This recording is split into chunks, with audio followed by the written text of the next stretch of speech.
So now, I'm Harijiwan. I'd like to talk to you about conscious communication. How we communicate, how we relate, how we interact with our mind, with our body, and the world around us. It's a fascinating subject, and it really needs to be known, and it needs to be known in very clear, specific ways, because how you relate to your life is what the quality of your life is, all determined by that. We're in an age now where the information moving around the planet has a heavy pressure on the human psyche, and unless you have organized your mind in a way that's comfortable to you, this information age can create a lot of kind of intense pressure, which leads to all sorts of depression and stress and anxiety, and it's not necessary. The real kind of enemy of the human being now is ignorance. We need to become more educated and navigate more complex, sophisticated times. And I'd like to show you some lecture clips of Yogi Bhajan describing how, from a yogic point of view, you can relate and you can enjoy and you can communicate. Because we want to teach conscious communication so that you are consciously communicating with yourself and with those around you. So here's one little excerpt of Yogi Bhajan explaining a very, very key fundamental human law. He's talking about relay, and what you send something to someone or some object or some environment, you're essentially having an energetic exchange. So what's happening? And his question here is, when you send out a relay, what are you trying to accomplish? Why you want to relay? There has to be a motive. There has to be a profit. Man is not made to say anything, do anything until he does not gain something. You cannot get out to not gain. What is the gain? This is a key question. What's the gain? And this is the essential teaching I want to highlight here, is that a human being is not constructed to do anything unless there's something that comes back that they want. And if we really understand this, it's a key to a whole nother, more sophisticated, enlightened communication. I am not designed to do anything unless there's some profit in it for me. So when I'm communicating, I have to know what I'm going to get back. I have to have an intent. And we want to be clear. As we go through this, I'll explain why it's important to hold that thought, because that thought really unlocks everything for you. So here's him explaining what you're going to gain. You relay yourself to another self to gain your personality. Good communication is a good gain, bad communication is a bad gain.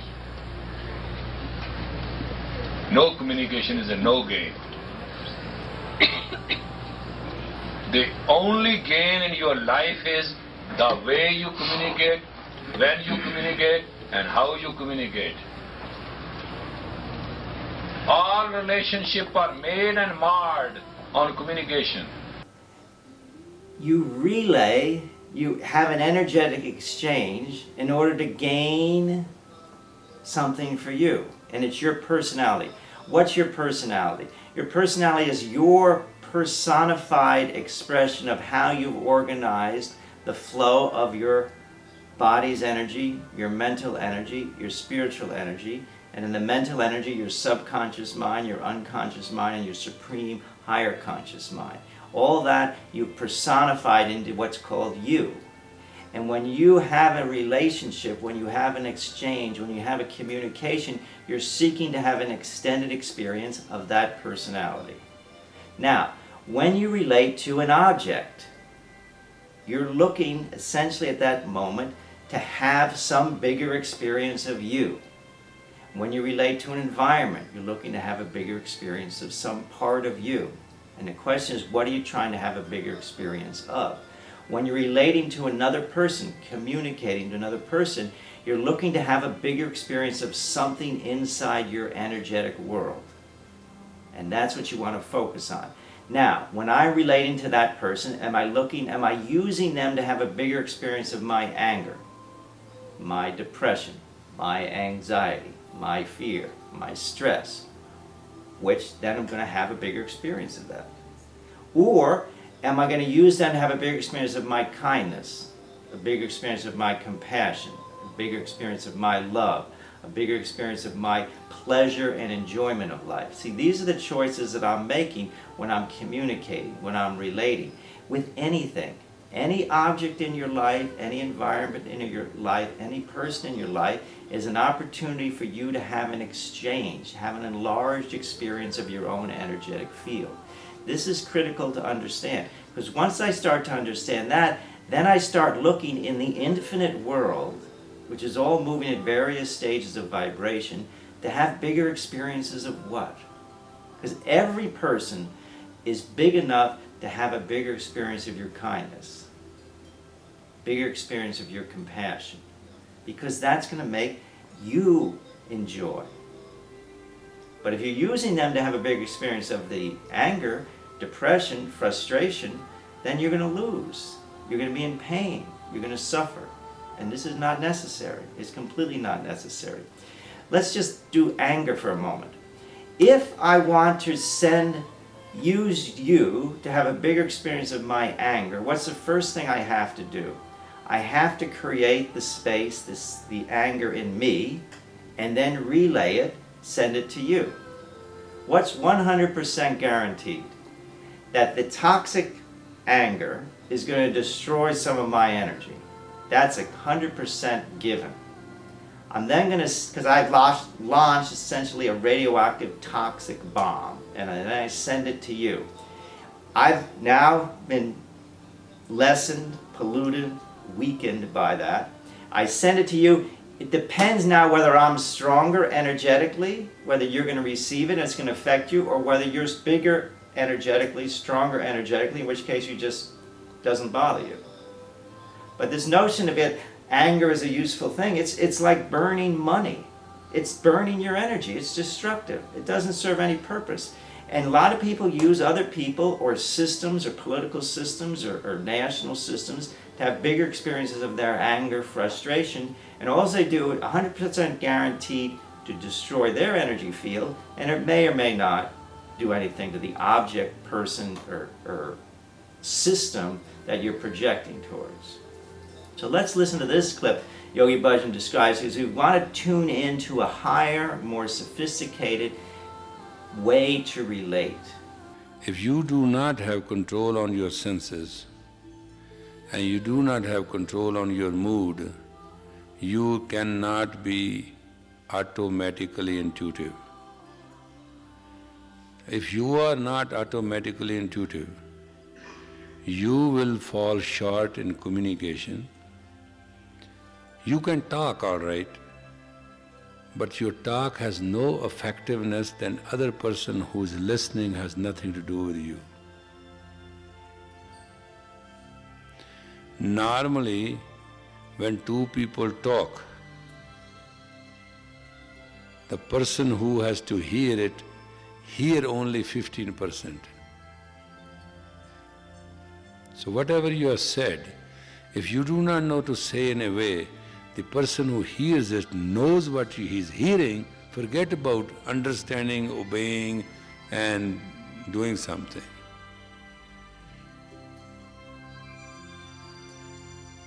So learn one thing, when you talk for the other person. Normally when you talk for yourself. You want to let it out. I tell you the best way to let it out. Go, stand with a tree and let it out. Tree, if you put the sensor on the tree will tell you that tree will have a better effect and does listen better than a human being. Do you believe it? This is the laboratory test. They talked to plants. Plants responded 80% better than human. That is why in army we say, attain. Now this is a warning. Attain, action, shun. Stand at ease. This This command word in any language are meant to be effective. Therefore, language has to be effective. Otherwise, it's a waste of time, waste of life, waste of understanding. The greatest tool you have, the most powerful thing you have in your life is to listen. Why I am saying that?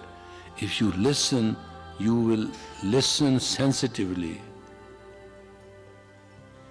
You will be shocked how fast you intuitive you will become. So what's this intuition? This intuition is how I compute my surroundings, how I compute my internal energetic systems. And then if I start to listen and tune into it, there's immense amounts of information that's easily available if I can just hear it. And it's all there if I tune into it. So I have to adjust my senses. And I have to start looking out at the world, is make a decision, what am I going to use my environment, my relationships, the objects, things, people in my life to have a bigger experience of what part of me? And that's when I want to start tuning in to what it is inside me that's directing the flow of the energy. We have a subconscious mind which is full of the unprocessed thought forms. It's where we store all the negative, the trauma, the unprocessed experiences, the karmic patterns. And a lot of times what we do is we interlock that subconscious structure with someone else's subconscious structure, and the relationship essentially is an exchange of negative energy. Not necessary, because I can listen, I can intuitively tune in to another channel that I can project, receive, and broadcast on. This is part of how I'm consciously communicating with me, my energetic system, you, and your energetic system. Now here Yogi Bhajan is going to describe how the different chakras, which are the projection centers, the tattvas, which are the elements, and the gunas, the qualities of the energy, how those all move. And he puts it inside a kind of a war game scenario, because you understand that this can get hostile in this world if you're ignorant. If you know what you're doing, the world is a fine, loving place. But if you're in this kind of shadow land of not knowing, then things can become difficult. This is why we want conscious communication, so that we can bring light, enlighten the culture, society, and have a better quality of life for everyone. Question is, which weapon you use at what time? To reply, it means which chakra project your tattvas. Which chakra project your, and that will be what effect will be on others. Not what you know, what you have, what you are. That's why you get manipulated. You know why? Somebody balances himself and shoots at you from the heart center. Heart center is the fourth center. The person is shooting with the help of the fifth center, the throat chakra. Two chakras are active at you. Rapid fire is coming. Look at it from the sixth and seventh, you will understand what is coming is real or non-real. But you look at that from third and second, you are gone on the spot. And if you add first to it, you will lose three things: reputation, money, and your grace on the spot. Life is a war game. Life is not what you look at it. Life is five tattvas. Empties have empties. Mentally disturbed have mental torture. And whenever your tattvas are imbalanced, your mind is not yours. It can't be, because the base mind is either mind has to relate to the soul or mind has to relate to the tattvas. By itself, mind cannot exist. You have one established relationship. You are alive because your spirit is there. Your spirit should guide the mind and governs the tattva. You don't have to become saint, you are saint.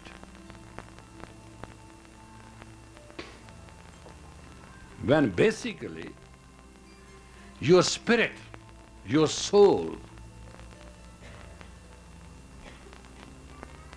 is there to reflect the balance of your mind and reflect the balance of your tattva, you don't need a saint, you don't need a God. God will be proud of you, will sit in your heart.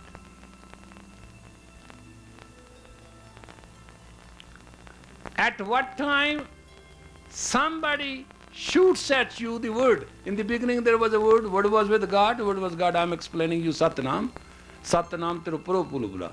God, your real identity is truth, Satta, Satya, Sat, Tat, Sat. Sat created Tat. Tat created projection, Chakras. Tattva created Chakras. Chakras have a projection of frequency that is called gunas. There are 3 gunas: Sattvic, Rajas, and Tamas. Tamas is hot, angry, passion. Rajas, imperial, powerful, wonderful. Sat, saintly, calm, quiet, peaceful. Those 3 gunas measures the chakras. Chakras balances itself on the tattvas. And tattvas have a problem. Either your soul, the hub, the base, the bija, relates to mind, and through mind relates to balance of the tattvas, and thus intuition controls the chakra. The adjustment in you is required by the intuition from which chakra you should project. Very important notion. My mind can't exist by itself. It's either going to relate to the tattvas, those elements, the earth, fire, water, air, ether, or it's going to relate to my spirit, my soul, my higher supreme consciousness. Now that's a decision. It's a directional decision that you have to make. What am I looking with my mind to have a bigger experience of? If I'm looking in the gravity well, the planet Earth's in the gravity well, if I'm looking to have a bigger experience of the physical realm, it becomes limiting, it becomes constricting, and that constriction becomes painful, becomes narrowing, it becomes limiting. And those limited choices gets a certain tension, a certain stress, a certain discontent, which is very energetically draining. Not necessary. I can enjoy the tattvas, enjoy the body, enjoy all the physical realm if I have a connection to my higher spirit. Any problem is simply, you need to correct it with adding spirit, adding the flow of the soul, of the higher intelligence. So this is what I want to figure out. What am I using my body to have a bigger experience of what? Physical or spiritual? Because the spiritual will include the physical. So it's much more expanding, it's much more elevating, it's much more enjoyable. This is what we're tuning into when we're consciously communicating. Chakras, my centers of projection, I have to figure out what that chakra, I want to send my energetic signal out into the world, and what kind of response I'm looking to get is going to be dependent on the kind of signal I send out.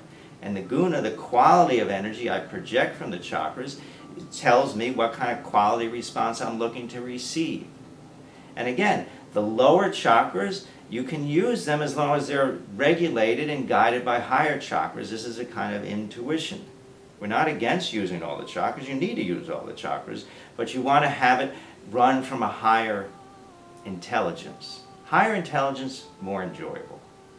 Okay, here's Yogi Bhajan describing the different effects of the different chakras. What you want to be thinking about is the environment out there is designed for me to have a bigger experience of something in me. What do I want to use my environment, use my relationships for? How do I consciously want to communicate with them to have a bigger experience of what? And it's all that decision's made by me. And I want to be clear about what I'm using things to do. And once I have that, then life becomes very enjoyable. It becomes very useful. It becomes very fulfilling. What do they call that system? In the car on which you have a hand? Transmission? How many transmission you have? How many points you have? You have 7 chakras and 8 is your universal gear.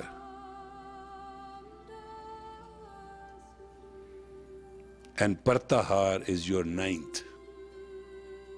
You can go into zeroness, Shunya. And Pranayam you can go to your expansion.